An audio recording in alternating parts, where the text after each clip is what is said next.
Jeremy! Jeremy! God, did you see him go over? Who was that guy? This isn't happening. This is not happening. It's not. You! This is all your fault! Why can't you leave us alone? What do you want? Why are you watching us?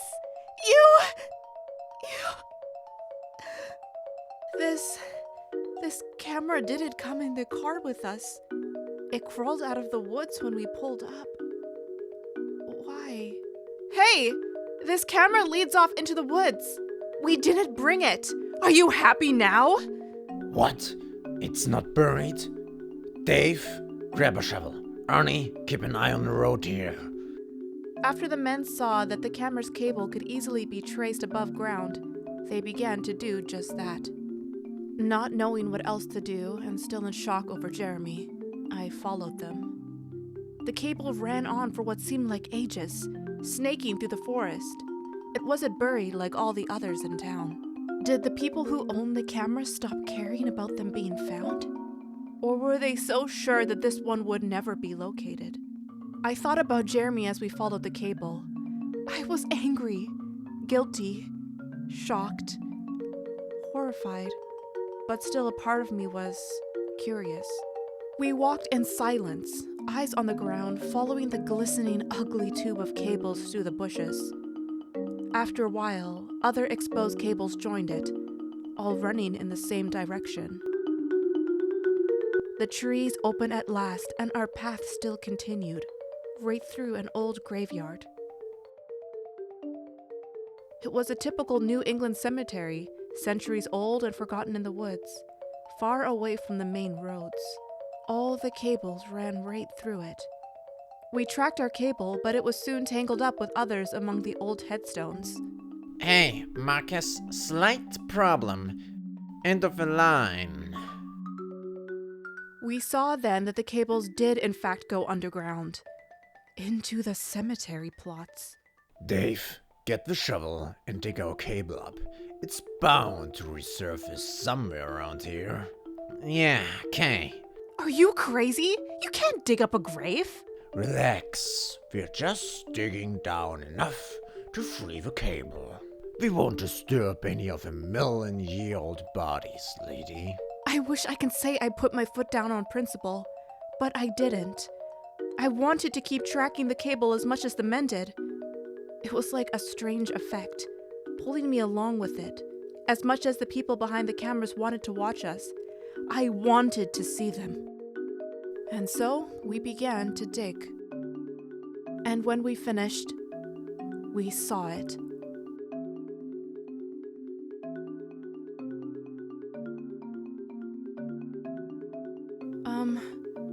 So, are we gonna open it?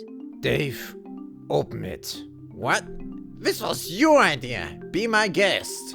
No, I mean, look, just get down in there and then... You want to see so badly? Go look for yourself. In the end, no one had the guts to look inside. We left the grave open and slunk back to our homes. The next day, all the cameras in town just stopped working. They sort of dried up and dropped to the ground like dead vines. No one could explain it. The police searched for Jeremy, but his body was never found. Only one camera in town kept working. All it does is watch people walk by all day. It seems harmless, and no one wants to try to remove it. Like the others, its wires go deep underground and can't be tracked. But some people claim the wires appear to head towards the river.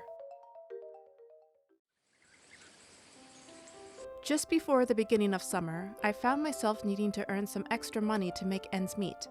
I'd kind of let some bigger bills get away from me for a few months.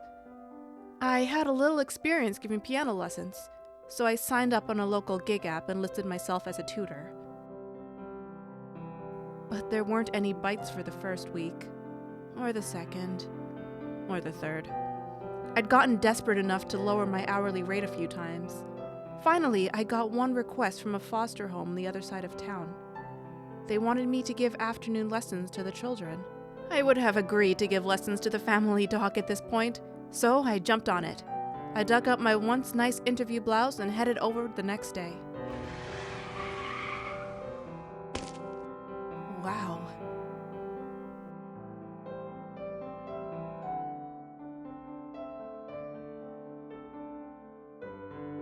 Hello? Hello there. Hi there. I'm here about the piano job. Oh, hello. Come right over, dear. I'm just finishing up.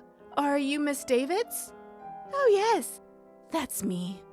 Sorry, I'm a mess. Been doing a little work on the house. I see. I hope it isn't too much work for you. Well, usually I have this young man come by for this, but money's been tight. This is a beautiful old house. It's a Marville house, right? Yes, but don't let the old girl fool you. The foundation is just about crumbling away. We're hoping to sell and move elsewhere soon. So, Frankie, tell me about yourself. Oh, well, I grew up in town, but I only just returned after college. I work from home now. I thought I'd give music lessons a try just as a side business. Oh, I can understand. Money seems tight with everyone these days. I try to occupy the children with activities within our budget. I thought piano might be interesting for them. Right now, they're very into rock polishing. You know, to make little marbles. It's a cheap hobby, and the kids love it. They make the marbles and we sell them at local craft stores and fairs. They get some pocket money from it too. I got the idea from a little one's calling the Marville house Marble House. Oh, right! I had a rock tumbler as a kid too. These are so cute. I bet the kids love making them. Oh, yes. I can hardly get them to stop. Hey, since you're here, why don't I call them down to meet you? They'll be so excited. Kids, can everyone come down for a minute? I have a big surprise. Oh, yes. One thing first. I hope you don't mind, but some of the kids have to wear masks for medical reasons. Oh, should I wear one too? No, you're fine. It's just a small precaution. We tried to make it fun by decorating their masks. Hey, what did I say about running on the stairs, guys? Okay, now. Who's ready to learn the piano? And 1, and 2, and 3, and 4. It had been 2 weeks since I started giving piano lessons at the Marble House. To be honest, I just wanted to leave after the first day. The whole thing looked like a bad horror movie. The big house, the weird masks. But nothing else unusual happened. And I figured I at least needed to stick it out for a handful of lessons, or I'd be facing calls from debt collectors. Nothing is scarier than the prospect of angry 6 a.m. calls from a stranger hounding you for money. And once I started the lessons, well, I got used to it, more or less. At first, the kids were all very shy around me, and it made me wonder why. Maybe this was a home for kids with birth defects or disfigurements, and the masks were just there to make them feel safer, more normal. It's hard to be scared of a little kid if there's just something wrong with how they look. I mean, besides the masks, they were just normal kids. They dug in the sandbox out back. They made little rock tumbler marbles. They stayed inside on rainy days and finger painted and did dumb little kid things. I couldn't find anything to complain about. Until the start of the 3rd week.